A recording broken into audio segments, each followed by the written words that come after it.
Hello students, welcome back to Harry भाई project वाला। आज की इस वीडियो में मैं आपके लिए लेकर आया हूं चुनाव और प्रतिनिधित्व प्रोजेक्ट फाइल, जो बिल्कुल सिंपल लैंग्वेज और एग्ज़ाम रेडी फॉर्मेट में तैयार की गई है। स्टूडेंट्स, इस प्रोजेक्ट फाइल को अच्छे से कंप्लीट करने के लिए एक चीज़ बहुत इंपॉर्टेंट है, जो है इमेजेस और प्रॉपर डेकोरेशन। ये सब आपको वीडियो के लास्ट में मिल जाएगा, इसलिए स्टूडेंट इस वीडियो को पूरे फोकस और ध्यान के साथ देखना, ताकि आपकी प्रोजेक्ट फाइल बिल्कुल परफेक्ट और मार्क्स स्कोरिंग बने। तो चलिए फिर बिना किसी देरी के वीडियो को स्टार्ट करते हैं।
सो स्टूडेंट्स, अब हम पहुंच चुके हैं इमेज सेक्शन में। जो इमेजेस आप अभी अपनी स्क्रीन पर देख रहे हैं उन्हें आपको अपनी प्रोजेक्ट फाइल में बिल्कुल इसी तरह टॉपिक वाइज लगाना है। आप चाहे तो इन इमेजेस का प्रिंट आउट निकाल कर प्रोजेक्ट फाइल में प्रॉपरली पेस्ट भी कर सकते हैं।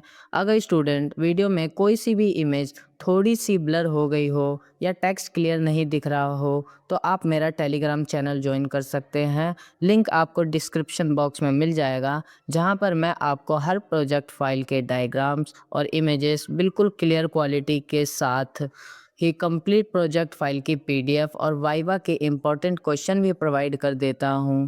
इसलिए स्टूडेंट्स टेलीग्राम चैनल को ज़रूर ज्वाइन करें। तो स्टूडेंट, आज की वीडियो बस यहीं तक थी। अगर आपको ये वीडियो हेल्पफुल लगी हो तो लाइक ज़रूर करें और हैरी भाई प्रोजेक्ट वाला चैनल को सब्सक्राइब ज़रूर करें। साथ ही बेल आइकन दबाकर आगे आने वाली हर प्रोजेक्ट फाइल वीडियो का नोटिफिकेशन पाते रहें। मिलते हैं नेक्स्ट इन्फॉर्मेटिव यूज़फुल वीडियो में। Thanks for watching.